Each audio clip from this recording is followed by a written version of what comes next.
Hello all, welcome to study 71 of the Solving Studies to Improve Chess Calculation series.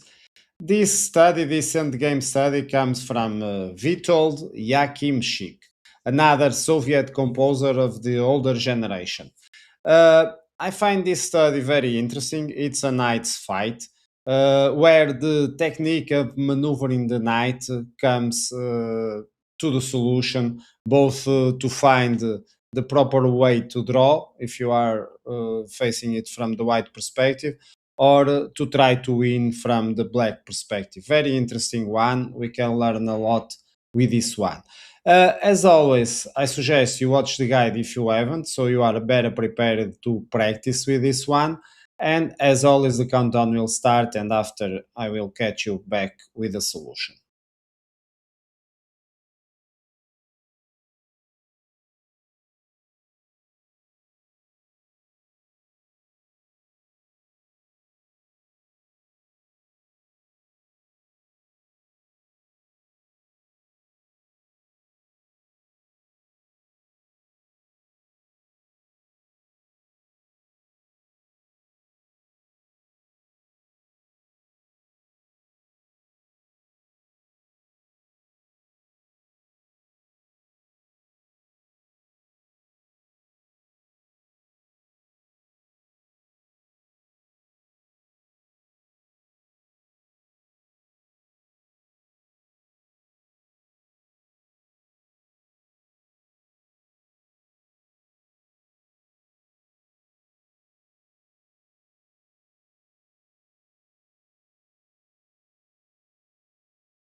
And here we are, and as always, let's start with the only right move, which is knight c6, exclamation mark. We are going for a draw. But before going for a draw, let's look at the position. This is a simple position, so few material. It's more or less easier to see what's going on. It's very easy. We are looking at the position where black will try to promote the pawn, and a simple calculation that goes with the king trying to approach the pawn, it's going to fail. Notice that king can't go to g3 due to the h1 knight. In the end, it's going to be game over because the pawn will promote to a queen and white can do nothing about it. So a simple race from the king to grab the pawn, it's going to be destined to failure. So we need to move our knight. Uh, the first thing we may see is, of course, we have three squares to promote. And let's say, for example, the knight comes one, two. Okay, I am already having trouble to find the third, so this path is not possible. One, two, three. Okay, it's not okay. So very fast I can see that I can't, with my knight, avoid the promotion. Oh, that's a big problem. In these situations, if you are more comfortable or aware of the knight techniques, and I suggest you invest a bit on the knight technique because it can improve really a lot on the maneuvering of the knight and king versus knight and so on. Uh, the first thing we see is if we are not able to allow the promotion, what happens when the pawn promotes? And there is another key square over here, e3. E3 is a key square for our knight, because if knight can't control the promotion but can't reach e3 as soon as black promotes, then there will be a fork against the king and the queen, and so we are able to draw. Let's see this in an incorrect path. Let's see this working like going to f7. Now the pawn advance, which is also a mistake. I attack the pawn advance one more time, I attack it again, and as you are going to see, it's easy to see that the knight is able to fork the king and the queen, so the king moves and I take the queen. It's even better because I take a knight in the end.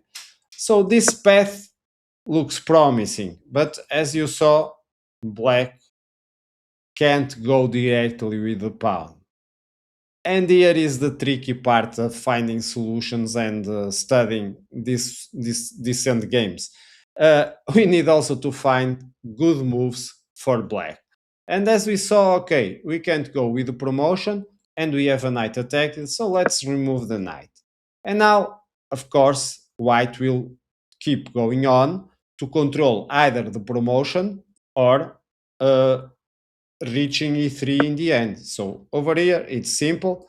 We are controlling the advancing of the pawn. Of course, the moves are not so simple. Okay, so the knight is able to go over here and now getting another position or go to the other side. There are a lot of moves to consider, but here there is only one good move normally for black. There is more than one solution, but we just approach our king. So we are still restricting the moves from the enemy knight, so it's of no advantage to move the knight now. So it's white to play, and white decides to go to g5. Okay, so now we are locking this knight to the defense of the pawn. Notice that, for example, if we go g4 over here, it's also a loss. Let's see how it goes. So we give a check to the king. Notice that the king can't approach anymore down, so needs to go up again, goes to g5. Now I can attack the knight. Notice that this technique is very common.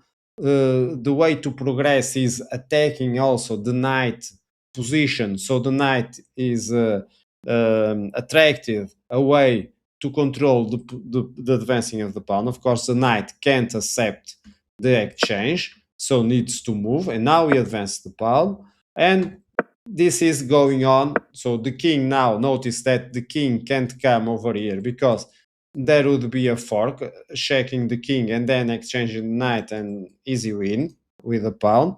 So the king needs to go away. Uh, Now we attack the knight again. Of course, the knight can't come in f2 or in front of the pawn. So the knight goes to h2. Now I can advance the pawn again. And as you can see, now I can simply attack the knight. So I just need to consider what moves are necessary to remove the knight from h2. And with more or less difficulty, I will find a way to attract the knight. And as soon as the knight gets away, okay, I get this position. So let's come back a bit over here. Let's see what happens if the king goes to g5. It's similar. I bring the other knight, so I am restricting the approach of the enemy king. This is not easy, okay, but we need to consider everything. Now I advance the pawn, and now it seems like the pawn is lost, but because the king is on g5, I can check it.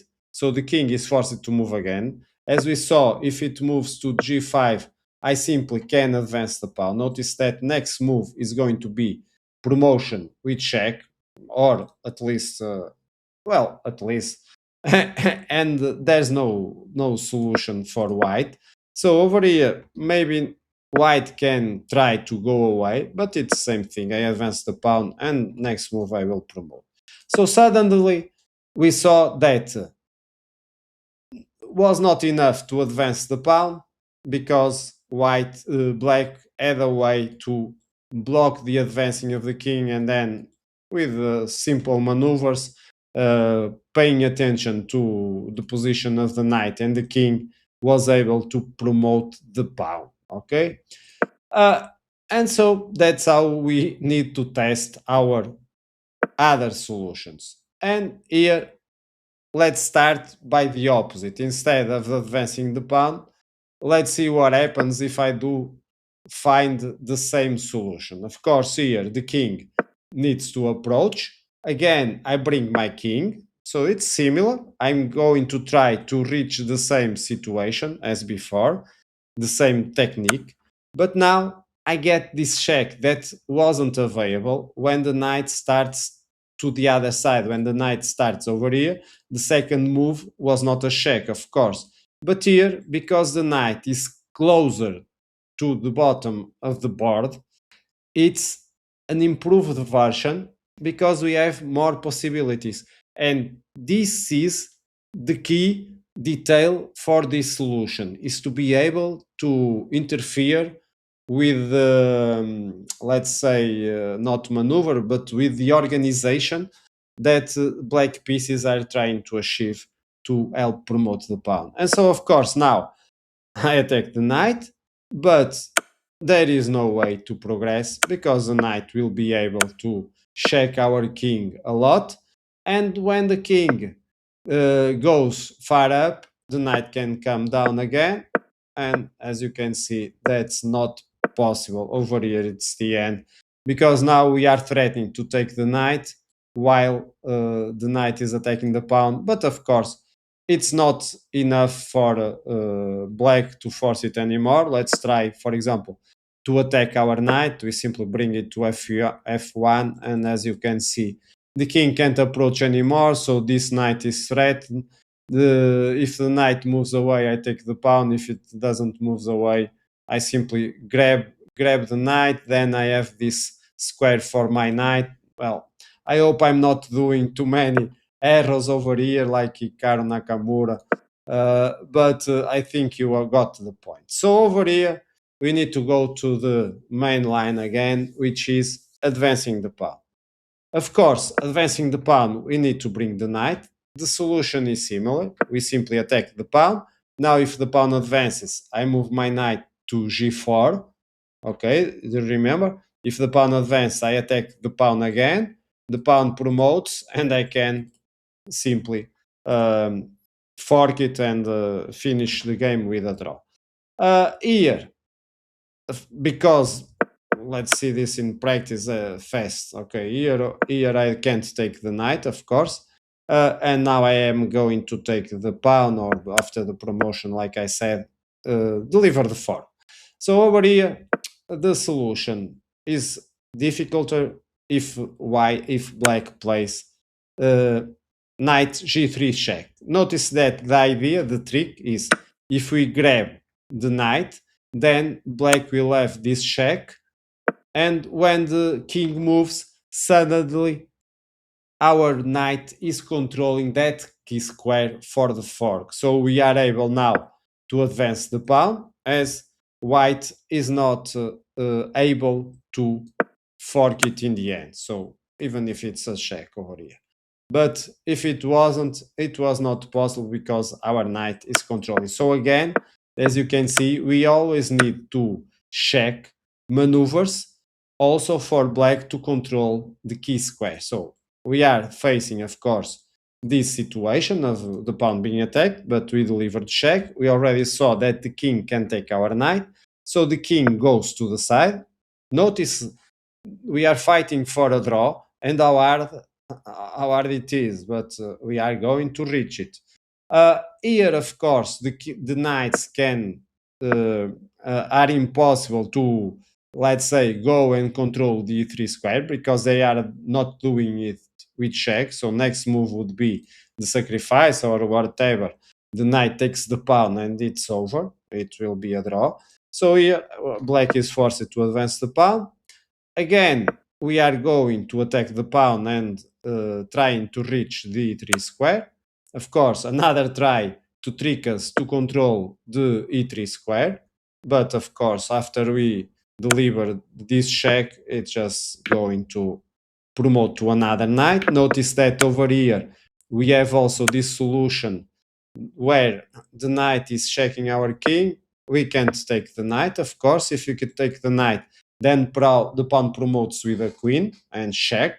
Okay, so we always need to pay attention. But let's say what happens if I go up. Of course, we get a knight promotion, because if it's a queen over here, it's going to be another fork. So this is the last try from black. We are going to see it also in the main line.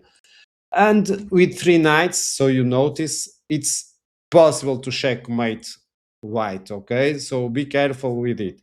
But here we sacrifice a knight with the same fork, and when the knight takes, I can reach this position and one knight will fall, either this one or this one.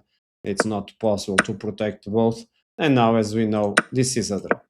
But coming back over here, let's not make any mistake. So over here, we are going to see what happens if I check. Okay, we already saw that taking the knight allows the promotion with check. We don't want that.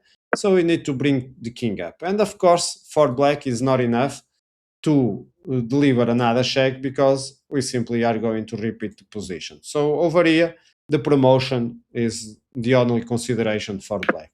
And it promotes again to a knight. If it was a queen, black would be forked, of course, no useful uh, solution for black. But over here, I can smartly do the same. So we check the king, sacrificing the knight. Now I attack both knights, and suddenly, when the king protects both knights, it's a stalemate draw. As you can see, there is no square available for the white queen, the white king, and as it's not check, it's a draw by stalemate. Ingenious, really ingenious. I really hope you have found this one interesting from the simple perspective of improving the technique of using knights. If you found this a bit difficult to understand, I suggest you do some simple night in the game studies, the basic ones, because trust me, you are going to learn a lot from them. And then this kind of studies will be a bit easier. I won't say it's going to be easy peasy, but it's going to be at least more understandable. Hope you have enjoyed this one, and as always, I see you in future studies. Bye bye.